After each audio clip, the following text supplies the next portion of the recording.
C'est une affaire qui secoue toute l'Afrique de l'Ouest. Un avion nigérien, sans aucune autorisation, atterrit en plein territoire burkinabé. Et immédiatement, Ouagadougou explose de colère. Le Burkina parle d'atteinte grave à sa souveraineté, exige des explications et menace même de sanctions sévères contre Niamey. Que s'est-il réellement passé?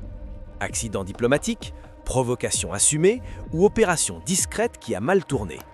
Dans cette vidéo, on va analyser les communiqués explosifs, les tensions entre les deux États et les enjeux cachés derrière cet incident qui pourrait mettre le feu à toute la région. Accrochez-vous, car la vérité dérange. À l'aune des deux communiqués que nous avons pu voir, de mon point de vue, quand j'écoutais le communiqué de l'AES, ça m'a fait penser que cette histoire en fait de violation de l'espace aérien de l'espace AES, pour moi c'est un cache-chèque en fait. C'est-à-dire cache-chèque dans la mesure où vous vous souviendrez qu'il y a eu une tentative de coup d'État au Bénin. Tout à fait. Voilà. Qui a été... Une tentative. Une tentative, pardon, vraiment. Il y a eu une tentative de coup d'État au Bénin qui a été matée. Les autorités ont communiqué. Dressée et traitée par les autorités béninoises et la force en attente de la CEDEAO. Et selon les informations qu'on a, c'est que il y a au moins une vingtaine de Burkinabés qui faisaient partie du contingent qui était venu attaquer le Bénin. Là, j'ai dit que selon les informations, je ne confirme pas l'information forcément. Donc, je pense que l'attitude du Burkina et notamment de l'AES, ça ne vous fait pas penser bizarrement à une affaire de 49 soldats? Comment cela? Pourquoi le parallèle? Il y a un parallèle parce qu'on sait qu'il y avait... Il y a un communiqué qui est clair de l'état-major du Nigeria qui te dit l'avion partait au Portugal. Il a eu un problème technique et il devait atterrir, il a atterri, tout et tout. On vous a demandé, mais bon, finalement, vous dites ça. Donc pour moi j'estime, de mon point d'analyse, que c'est un cache-chèque parce que la mutinerie qui a été matée au Bénin, où des Burkinabés se sont retrouvés pris en chasse et arrêtés, sûrement ils ne veulent pas qu'on en parle. Donc, comment noyer le poisson dans son eau? Donc, on va créer un problème dans un problème pour créer un autre problème, pour ne même plus qu'on sache d'où vient le problème. Pour moi, c'est un peu ça. Très bien. Voilà, ça c'est mon analyse. Comme vous l'avez signifié, on n'a pas encore confirmation de cela, mais certaines sources parleraient donc de ce point mentionné. En tout cas, pour tous les contacts que nous avons au Bénin, que nous avons eu à contacter, qui sont dans le domaine de la presse, ils confirment qu'il y a des ressortissants burkinabés, des VDP et des soldats burkinabés qui ont été arrêtés au Bénin. Ça, ce sont les sources au niveau du Bénin qui le disent. Mais comme moi je suis en Côte d'Ivoire, je prends la chose avec des pincettes, avec du recul. Mais une chose est certaine, on ne peut pas t'avoir dit des choses comme ça, d'autant plus qu'il y avait deux membres d'équipage, 9 membres d'équipage et les 2 pilotes, ça fait 11 personnes. L'avion n'est pas armé, il n'y a absolument rien dans l'avion qui prouve qu'ils sont venus pour faire quelque chose. Bon, je pense que le Burkina, les États membres de l'AES sont toujours dans la même rhétorique de se faire voir, ils veulent se faire entendre. Voilà, donc je pense que c'est dans ça qu'ils sont actuellement. Très bien. Marius Komoué, quel est votre regard sur cette affaire qui encore vient créer de la tension dans l'espace commun de la CEDEAO? À écouter les propos tout à l'heure tenus par Élysée, il a dépeint véritablement la situation et nous rejoignons justement sa vision des choses. En effet, selon les autorités burkinabées, l'action de l'avion nigérian a violé donc les normes internationales en outrepassant ses prérogatives, de sorte à avoir donc violé la souveraineté, puisqu'il est passé dans leur espace aérien sans les avoir prévenus. Bon, pour les autorités nigériennes, vous l'avez également précisé, il ne s'agissait pas d'une violation, il s'agissait d'une défaillance mécanique, pour ne pas dire technique, qui a contraint l'équipage à atterrir à Bobo Dioulasso. Et donc, on ne peut pas atterrir à Bobo Dioulasso s'ils n'ont pas eu d'autorisation. Parce que le tarmac de Bobo Dioulasso est quand même sous contrôle d'une armée au Burkina. Et donc, rappelons que, d'abord, il faut rappeler que l'avion en question, l'avion qui est impliqué dans cet incident diplomatique entre les deux États, le Burkina et le Mali, est un avion de transport militaire quadrimoteur. C'est un avion de transport militaire quadrimoteur à turbopropulseur, conçu et construit initialement pour le transport de troupes. Et puis l'évacuation sanitaire et le transport de fret. Donc, ce n'est pas un avion militaire en tant que tel, pas un avion de guerre, sur lequel on porte, par exemple, qui peut prendre des canons automatiques comme les 20 mm.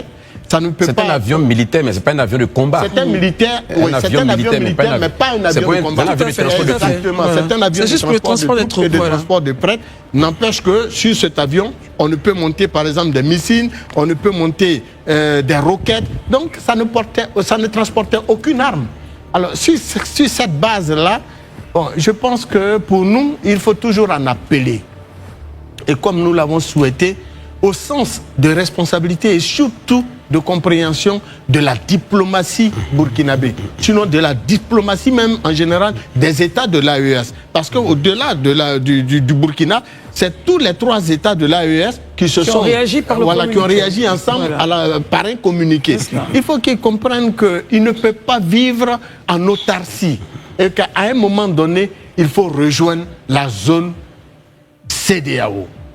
Il faut vous ramener un débat, Marius, qui est déjà passé. Hein? Oui, mais ce débat-là ne peut pas être passé parce qu'au final, on est tenu de vivre ensemble. C'est vrai que dès lors qu'un avion atterrit, c'est comme un avion burkinabé qui, en partance dans un autre pays, se sent obligé d'atterrir à l'aéroport d'Abidjan.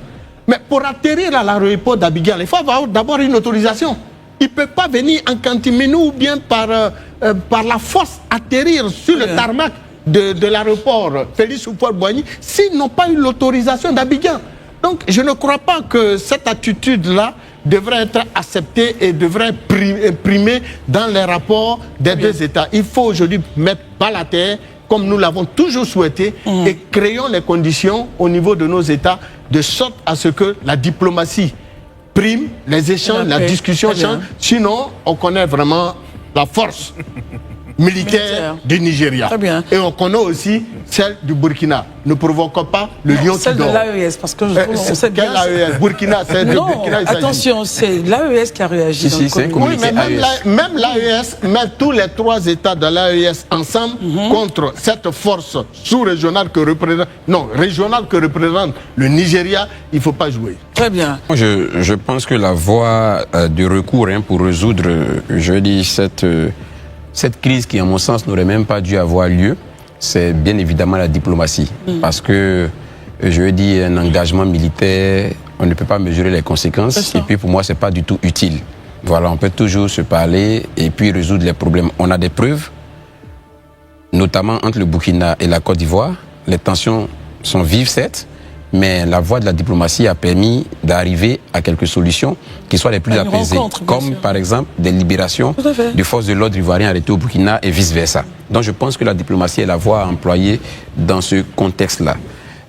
Et puis il est important peut-être pour que certains comprennent mieux la situation, cet incident-là intervient dans un environnement déjà de tension, avec ce qui s'est passé, la tentative de putsch au Bénin, dimanche au Bénin, pour lequel d'ailleurs, et ça c'est de notoriété, le Nigeria est intervenu avec des avions et des personnes au sol pour apporter la réplique aux putschistes. Et ça c'est de notoriété, le Nigeria même l'a signifié et tout le monde le sait. Le président a même été saisi par le Sénat sur la question. Donc ça tout le monde le sait. Et après donc cette situation, pour lesquelles je ne dis pas les autorités burkinabées étaient réjouis du coup d'État, je n'ai jamais vu ça quelque part, mais je sais qu'il y a des activistes très proches des régimes burkinabés qui déjà saluaient ce qu'ils appelaient déjà un coup d'État, alors que ce n'était qu'une tentative parce que le coup d'État n'a pas finalement eu lieu. Ça a été déjoué, ou du moins ça a été déjoué. S'enrichissait déjà. Donc dans l'esprit de certains, on pourrait tout de suite faire un rapprochement pour dire que le Burkina n'est pas heureux de ce que une tentative de coup d'État ou bien un coup d'État ait eu lieu au Bénin, ce qui aurait été dans son intérêt, donc en représailles, on bloque. Bon, comme je le dis, tout ça, c'est des supputations, c'est des choses qui ne reposent pas vraiment sur des faits tangibles. Ça peut être juste des analyses, sur quelques appréhensions.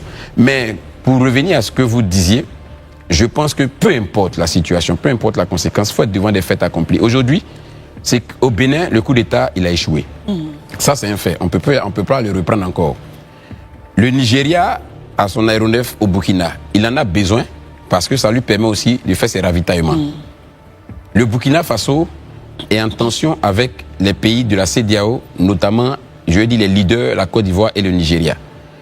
Mais le Burkina ne peut pas se mettre à dos toute une communauté et surtout les principaux pays de la communauté. Ça, je pense que... L'AES ou vous globalisez? Bon, je vais dire, non, pour le moment, je vais rester spécialiste sur le Burkina, mais je vais dire que l'AES, en général, vous ne pouvez pas vous mettre à dos vraiment toute la communauté, notamment les plus puissants.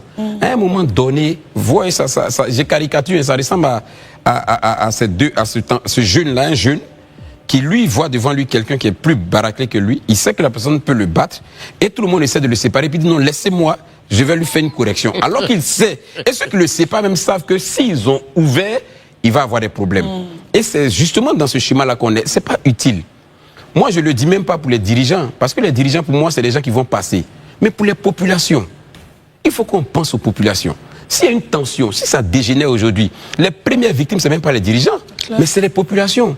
Or, ces populations, on dit qu'on est là pour les défendre, on est là pour apporter la stabilité, la quiétude. À quel moment, donc, on crée des tensions qui sont de nature ou bien qui pourraient avoir des impacts négatifs ou des conséquences négatives sur ces populations? Il faut qu'on fasse vraiment primer la raison et qu'on fasse profil bas.